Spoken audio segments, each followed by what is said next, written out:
بسم اللہ الرحمن الرحیم۔ السلام علیکم ورحمۃ اللہ وبرکاتہ۔ کیسے ہیں بچوں آپ؟ یہ آپ کے اردو کا پیریڈ ہے۔ پہلے ہم دعا پڑھ لیتے ہیں۔ ربی زدنی علما، اے میرے رب میرے علم میں اضافہ فرما۔ بیٹا اپنی اردو کی کتاب کا صفحہ نمبر 23 کھولیے۔ صفحہ نمبر 23 پر ہم آ گئے ہیں۔ کون سا سبق پڑھ رہے تھے؟ دور قدیم کے ایک عظیم مسلمان سائنسدان، ٹھیک ہے، یاد ہے آپ کو ہم کس کے بارے میں پڑھ رہے تھے؟ ابو علی سینا کے بارے میں۔ ہم نے کیا پڑھا تھا کہ وہ بچپن ہی سے بہت ذہین تھے اور انہیں علم حاصل کرنے کا بہت شوق تھا۔ پھر انہوں نے طب کی کتابیں پڑھیں اور طب کے حوالے سے انہوں نے کامیاب تجربات کیے جن کی شہرت بادشاہ تک پہنچ گئی۔ پھر ایک دن جب وہاں بخارا کا بادشاہ بیمار ہوا تو انہوں نے کس کو بلایا؟ جی، ابو علی سینا کو علاج کے لیے بلایا اور ابو علی سینا نے ان کا علاج شروع کیا اور بادشاہ کو صحت ہو گئی، ٹھیک ہو گئے بادشاہ۔ پھر بادشاہ نے ان سے پوچھا کہ تمہیں کیا انعام چاہیے؟ تو ابو علی سینا نے کیا کہا؟ مجھے کوئی انعام نہیں چاہیے۔ بادشاہ کو حیرت ہوئی۔ بادشاہ نے کہا کیوں؟ تو انہوں نے کہا کہ آپ مجھے اپنے شاہی کتب خانے میں آنے جانے کی اجازت مرحمت فرمائیں، میں وہاں کی کتابوں سے استفادہ کر کے کچھ تحقیقی اور علمی کام کرنا چاہتا ہوں۔ سبحان اللہ! ابن منصور ان کی بات سے خوش ہوئے۔ تمہیں آج سے شاہی کتب خانے میں جانے کی اجازت دی جاتی ہے۔ آپ کا بہت بہت شکریہ حضور، ابن سینا بولے، اور پھر اس روز سے انہوں نے شاہی کتب خانے میں آنا جانا شروع کر دیا۔ یہاں انہیں طب، فلسفہ، طبیعیات اور دیگر کئی اہم موضوعات پر بے شمار کتابیں میسر آئیں جن کا وہ بغور مطالعہ کرنے لگے اور یوں ان کے علم میں اضافہ ہونے لگا۔ اسی مطالعے کے سبب انہوں نے کئی گراں قدر کتابیں تصنیف کیں۔ جب بیٹے انہوں نے شاہی کتب خانے میں سے بہت اہم بہت اچھی کتابیں پڑھی تو ظاہر ہے ان کے علم میں اضافہ ہوا، اور پھر انہوں نے خود بھی کئی کتابیں تصنیف کی یعنی کہ لکھیں۔ انہی دنوں بخارا میں سیاسی حالات خراب ہو گئے۔ ابن سینا ایک محقق مانے تحقیق کرنے والے، فلسفی اور طبیب تھے۔ انہیں جنگ و جدل سے سخت نفرت تھی۔ صفحہ پلٹیے۔ اس لیے وہ عافیت حاصل کرنے کے لیے ہمدان پہنچ گئے۔ یہاں انہیں امن و سکون میسر آیا، ذہن کو یکسوئی ملی، ذہن ایک طرف ہوا اور کام کی طرف بھرپور توجہ ہوئی، جس کا نتیجہ یہ نکلا کہ انہوں نے اپنی کتاب القانون فی الطب تحریر کر دی۔ اس کتاب کی ہر طرف دھوم مچ گئی۔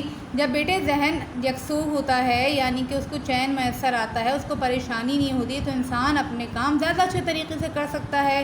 انہوں نے بھی کون سی کتاب لکھی؟ القانون فی الطب۔ کائنات پر غور و فکر کرنا اور اس کے مخفی رازوں کو جاننے کے لیے ابن سینا ہر وقت مصروف عمل رہتے تھے۔ کائنات کیسے بنی ہے، اس میں کیا کیا چیزیں ہیں، یہ کیسے اس میں کام ہو رہا ہے، دنیا کیسے چل رہی ہے، اس پہ غور و فکر کرتے تھے، اور اس کے مخفی راز، مخفی معنی چھپے ہوئے، ٹھیک ہے۔ تم اس قدر علم و فنون میں کھوئے ہوئے کیوں رہتے ہو؟ ایک روز ان کے ساتھی نے ان سے پوچھا۔ اس لیے کہ مجھے اس میں سکون ملتا ہے، انہوں نے جواب دیا۔ حیرت کی بات ہے، دوست بولے، عام لوگ اگر زیادہ دیر مطالعہ کریں تو وہ اکتاہٹ اور ذہنی دباؤ کا شکار ہو جاتے ہیں، جبکہ تم ہر وقت مطالعے اور حصول علم میں مصروف رہنے کے بعد بھی اکتاہٹ کا شکار نہیں ہوتے۔ ابن سینا مسکرا کر بولے، عام لوگ ایسے کاموں کو صرف کام سمجھتے ہیں، جبکہ میں انہیں اپنی زندگی سمجھتا ہوں۔ دوست لاجواب ہو گئے۔ دیکھا بچوں آپ نے، اگر آپ بھی اپنے علم حاصل کرنے کو، پڑھنے لکھنے کو اگر بوجھ سمجھیں گے تو وہ بوجھ لگنے لگے گا، لیکن اگر آپ انہیں پسند کرنے لگیں گے، انہیں اچھا کرنے لگیں گے تو وہ آپ کی زندگی بن جائیں گے اور اس میں آپ کو سکون ملے گا۔ ان کی کتابوں کی تعداد 238 ہے، جبکہ ان کی مشہور زمانہ کتاب القانون فی الطب 5 جلدوں پر مشتمل ہے۔ جلدیں کیا ہوتی ہیں بیٹے؟ جیسے کہ پوری ایک بک، ٹھیک ہے۔ تو اس میں ان کی جو مشہور زمانہ کتاب تھی القانون فی الطب، اس کی 5 جلدیں تھیں، یعنی کہ انہوں نے ایک ہی ٹاپک پر ایک ہی کتاب 5 کتابوں کے برابر لکھی تھی۔ اس کے علاوہ ان کی کتابوں کی تعداد کتنی ہے؟ 238 اتنی زیادہ کتابیں تو انہوں نے لکھی ہیں، تو سوچیں پڑھی کتنی ہوں گی۔ یورپ میں اس کتاب کو بہت اہم اور مقدس سمجھا جاتا ہے، وہاں کی بیشتر زبانوں میں اس کا ترجمہ ہوا۔ اس کتاب کو یہ اعزاز حاصل ہے کہ دنیا میں طب کے حوالے سے سب سے زیادہ پڑھی جانے والی کتاب یہی ہے۔ دیکھیے کیسی کتاب انہوں نے لکھی کہ دنیا میں طب کے حوالے سے جو لوگ ڈاکٹرز بنتے ہیں ان میں دنیا میں سب سے زیادہ پڑھی جانے والی کتاب ہے یہ القانون فی الطب، جو ایک مسلمان نے لکھی ہے، ابو علی سینا نے۔ چنانچہ ابن سینا کی وجہ سے مسلمانوں کو یہ فخر حاصل ہے کہ طب میں یورپ والوں نے ان کی پیروی کی ہے۔ یورپ کو ہم بہت آگے سمجھتے ہیں نا، لیکن ان لوگوں نے کس کو فالو کیا ہے؟ مسلمانوں کو۔ آج جو ان کے یہاں طب میں ترقی نظر آتی ہے، دراصل اس کا سہرا ایک مسلمان ماہر طب کے سر ہے۔ کون ہے مسلمان ماہر طب؟ جی، ابن سینا۔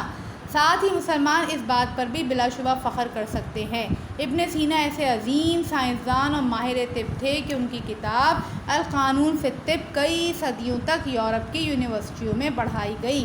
کیسے زبردست انہوں نے کتاب لکھی ہوگی بیٹے، القانون فی الطب، جو کئی صدیوں تک، صدیوں مانے سینچریز، کئی مہینوں تک، کئی سالوں تک نہیں، کئی صدیوں تک وہاں پہ پڑھائی جاتی رہی۔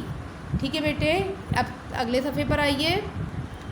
ابن سینا کی ایک اور کتاب الشفا نے بھی عالمی شہرت حاصل کی۔ عالمی مانے پوری دنیا میں، عالمی شہرت، پوری دنیا میں شہرت حاصل کی۔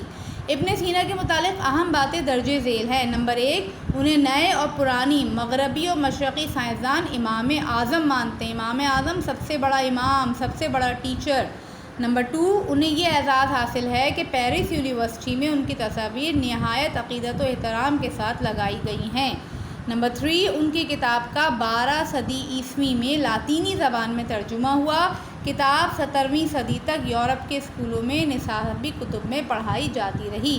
12 صدی عیسوی میں تو ترجمہ ہوا تھا بیٹے، اور 12 صدی عیسوی سے لے کر 17ویں صدی تک کتنے زیادہ دیکھیں صدیاں گزری جو ان کی کتاب پڑھائی جاتی رہی۔ نمبر 4، مغرب میں ان کی کتابیں اتنی اہم سمجھی جاتی ہیں کہ انہیں بآسانی سمجھنے کے لیے وہاں کے کئی ڈاکٹروں نے عربی سیکھی۔ کتنی زیادہ ان کی امپورٹنٹ ہے کتابوں کی بیٹے، کہ ڈاکٹرز نے، وہاں کے جو ڈاکٹرز تھے مغرب کے، ان کو تو عربی نہیں آتی تھی نا، لیکن انہوں نے ان کی کتابیں پڑھنے اور سمجھنے کے لیے عربی سیکھی۔